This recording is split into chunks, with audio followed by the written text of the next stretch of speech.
let's start for the last week update. So far, last week, we are not going to discuss about the case law related update because last week many amendments, so almost 10 CGST rules are amended in the last week, and which has an impact on the GST taxpayer from the new in the new year, so from 1st January 2021. So this new year for the GST taxpayer, one can say has come up with the many restrictions. So already everyone is struggling from in the pandemic scenario, and every businesses are trying to reduce the loss of the lockdown and struggling financial crunches. Again, restricting or putting such a restriction on doing business would again lead to again one can say uh, restrict the smooth running of the business or day to day operations of the business.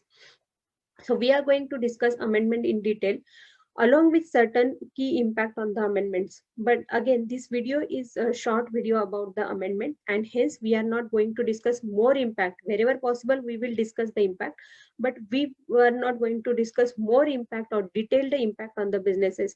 So if you intend to discuss the impact, and also if you have a query with respect to any amendments, you can attend our session which is planned on the 2nd January at 4 p.m. So you can attend that session. That session is arranged by the Gurukul Academy. You can join that session. You can join that session, or you can register for that session by way of the link or the registration link we had provided in the comment section. So you register by way of that link. So let's start with the last week amendment. So friends, almost 3 notifications issued in the last week. Everyone is discussing only one notification, which is notification 94.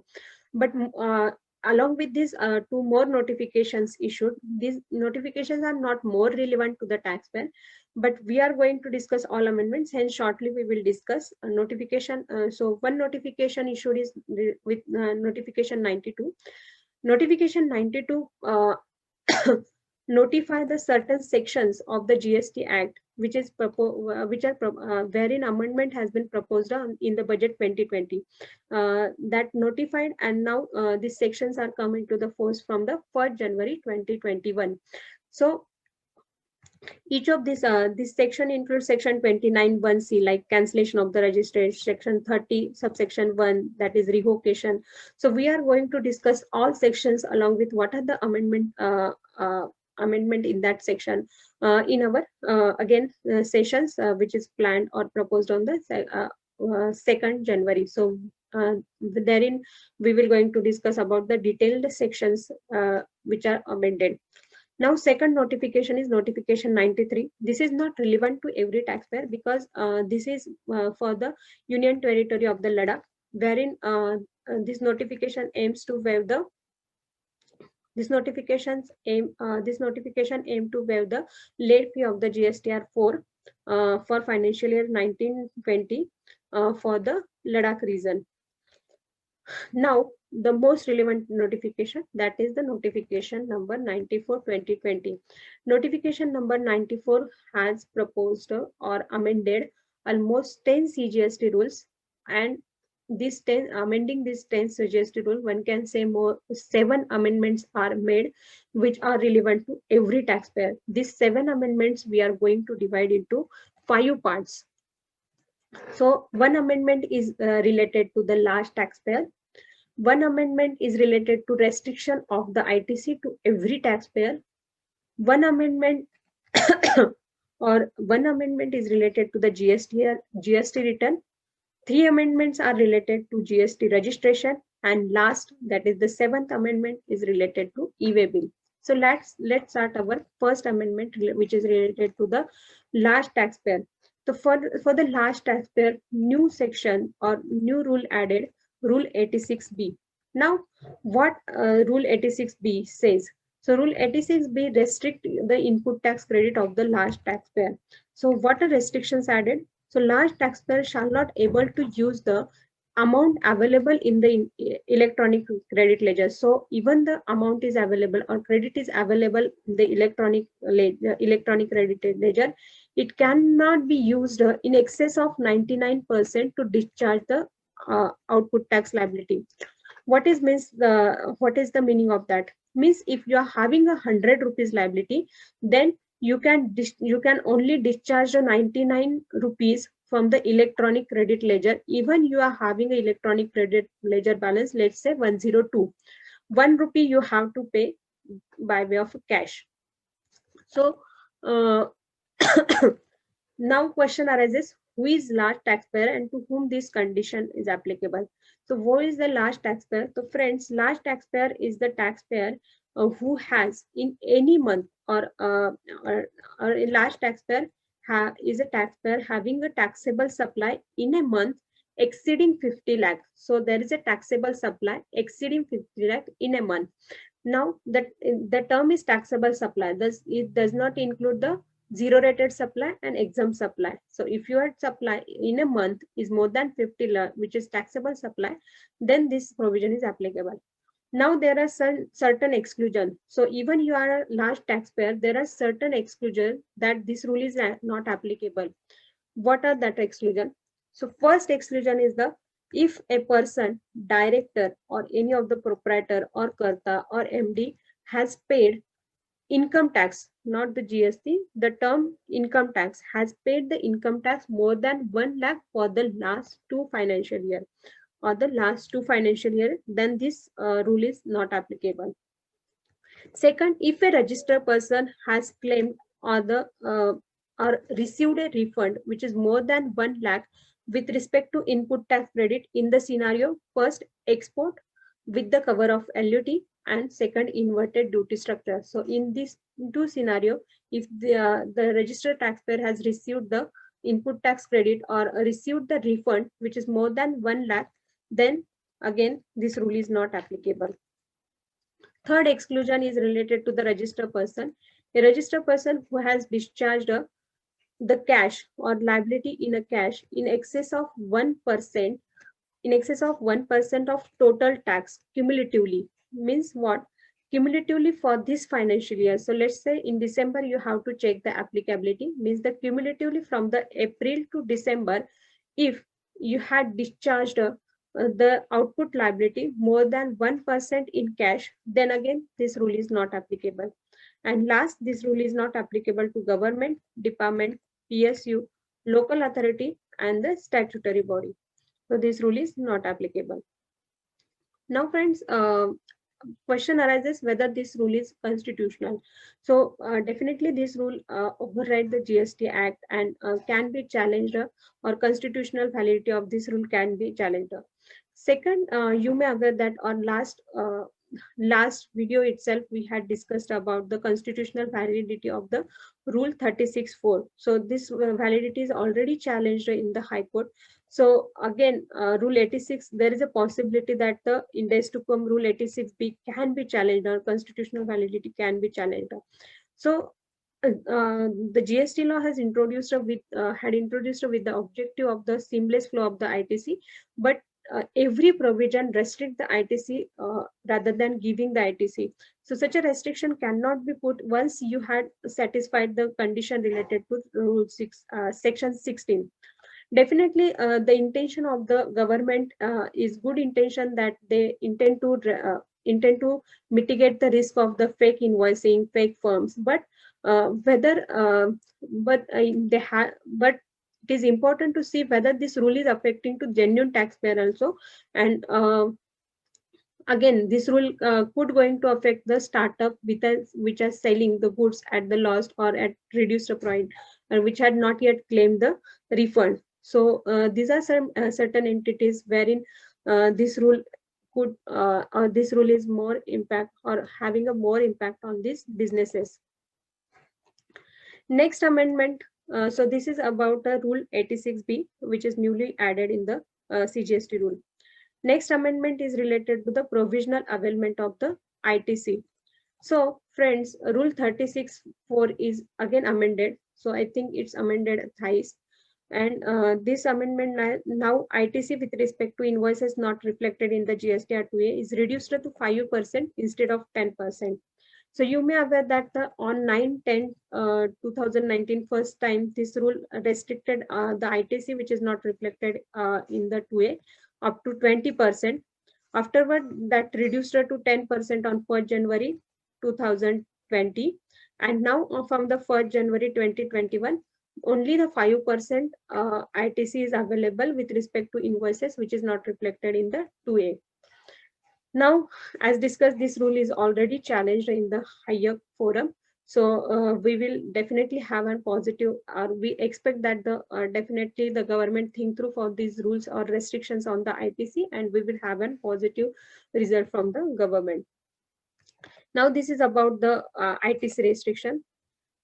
Third amendment is related to the GSTR1. So in certain scenario, you can't find the GSTR1 or your GSTR1 can block. So be aware and be file your return on timely. So what are the scenario wherein GSTR1 can be blocked?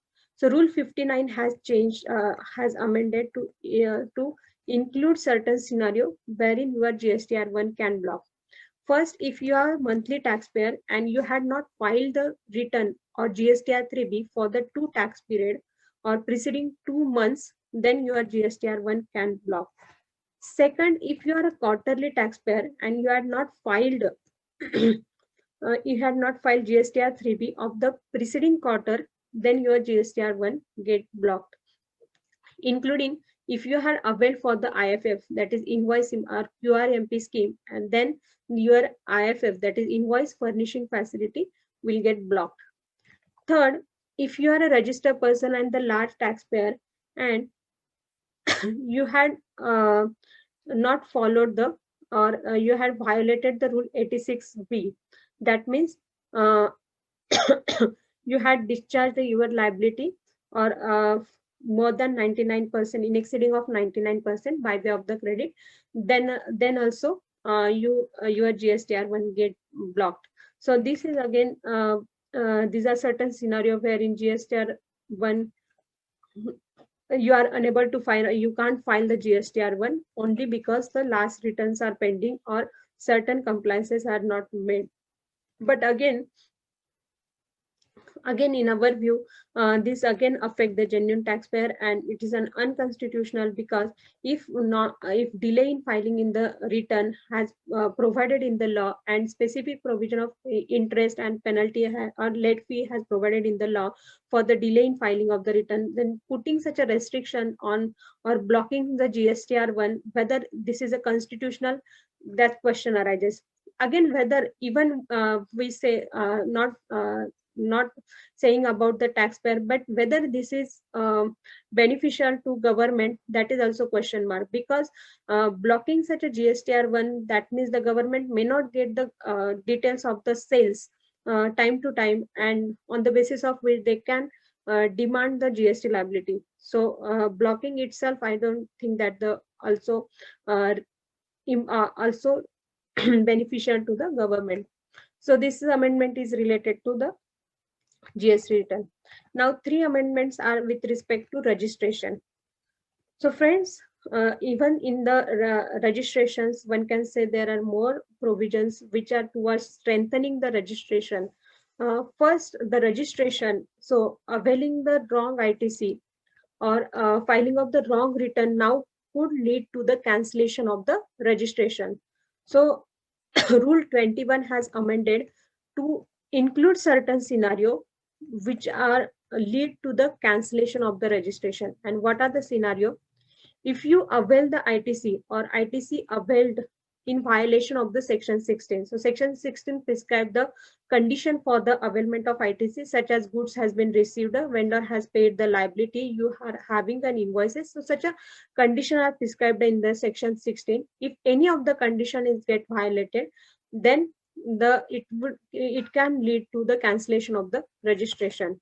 Second scenario, if your GSTR1 or you furnished a GSTR1 with excess output supply than declared in the declared and paid in the GSTR3B, means your GSTR1 liability is more than the GSTR3B, then also it could lead to cancellation of the registration.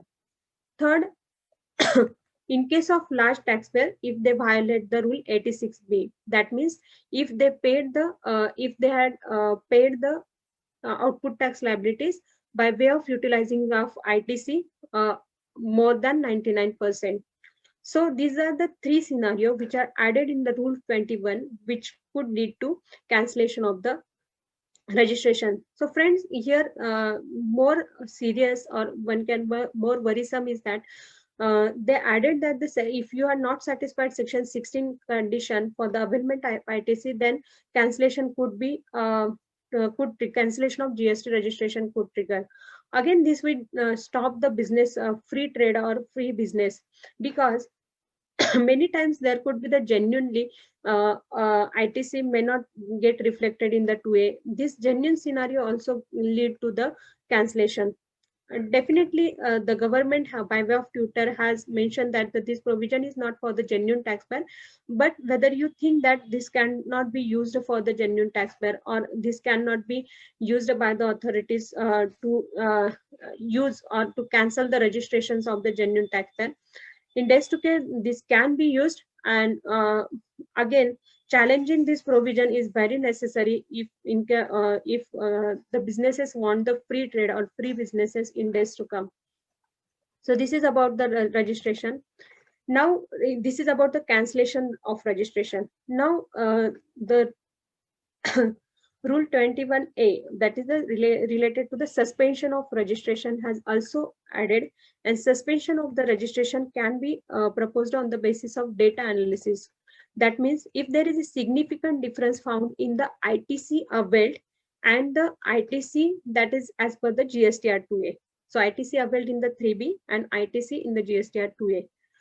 Or the significant difference found in the GSTR 1, that is the invoices uploaded in the GSTR 1 and the liability disclosed and paid in the GSTR 1. So such a analysis of the data could, and if the authorities think that on account of this analysis that this is some suspicious or transaction, then the suspension of the registration can be proposed. Now this suspension notice is going to be communicated by way of email. So please check your email database, including your spam email.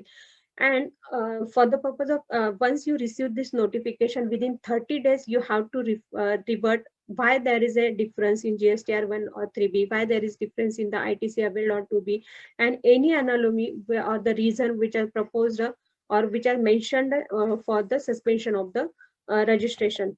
Second, if they propose us there is a suspension of the registration, then the refund of section 54 cannot be claimed, or the rule is amended to restrict the refund under section 54 during the period of the suspension. So refund is also not going to be get during the period of the suspension. The suspension, thus file your return correctly, reconcile your return time to time, do the maker checker concept. So one can make the returns, one can check the return. If there is a difference, then take proper steps so that the suspension of the registration is not or this provision not trigger. Because even unless and until this provision get challenged, you have to follow all the rules which we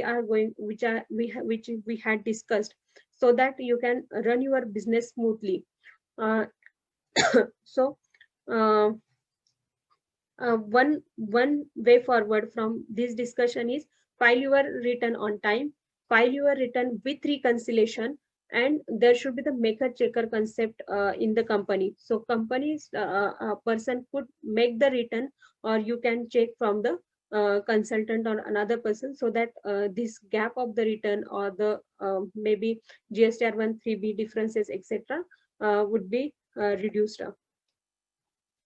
Now, these two amendments, so cancellation of registration and second is suspension of registration. These two amendment is related to registration. One more amendment related to registration is the amendment in the procedure of the registration.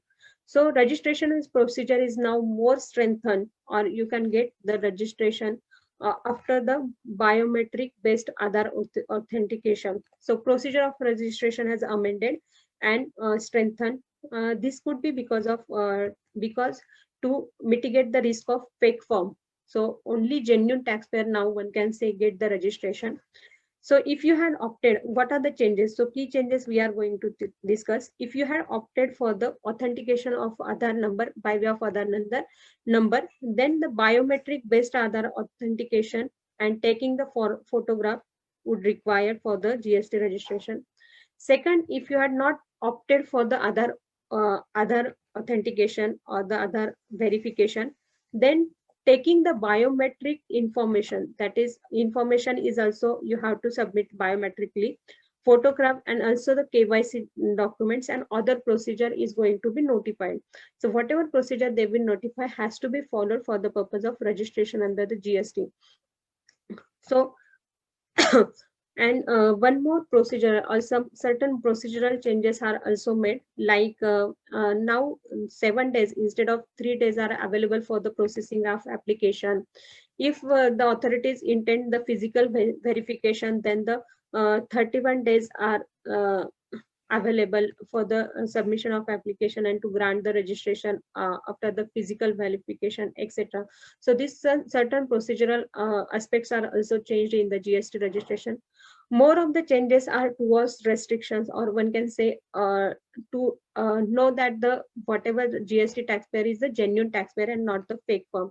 Definitely this whatever the process prescribed under registration is again a welcome procedure, because this would lead to the this one can say the welcome provision, because this would lead to mitigate the risk of the fake firm.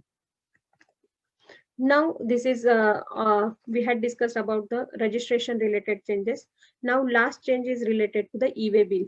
So friends, now e-way bill will determine the vehicle speed. So you have to run fast, or your vehicle has to run fast, because now they have shortened on the validity of the e-way bill.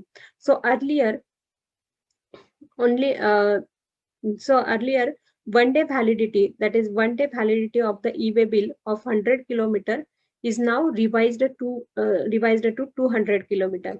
Means earlier for 1 day validity you have to, or vehicle has to travel 100 km, but now for 1 day validity of the e-way bill, vehicle has to travel for the 200 km.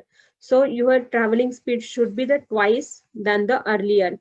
So 1 day validity of the e-way bill granted to cover the distance of the 200 kilometers. So in 1 day you have to cover 200 km distance. Earlier it was 100 km. So run your vehicle again. Many times there could be the many reason because of which vehicle could delayed, but now you have to cover at least almost 200 km distance in a 1 day. So you have to increase your speed of the vehicles. So these are the certain amendments which are made in the CGST rules, and this more was the restrictions of the rules. So during this financial crunch or pandemic scenario, restricting such a restriction such a rights of the taxpayer in our view is not it's not only unconstitutional, but one can say now the focus should be to run the business instead of to stop the businesses. But everywhere we are saying that we are uh, whatever the objective of the GST law, we see that that is missing in the amendment made. So we were happy about the introduction of the GST, but we definitely whatever the implementation or amendment made time to time, we definitely not or every taxpayer is now we can say that they're not happy about the introduction of the GST. So friends, again if you want to discuss about these amendments and you want to take what are the steps you can take for the purpose of implementing or implementing good compliances in your firm, then you can join our session on GST, or the which wherein we are going to discuss the development in detail along with the impact on the business. So join our session on the 2nd January 2021 at 4 p.m. and register by way of the link provided in the comment section. So thanks friends, we will meet to discuss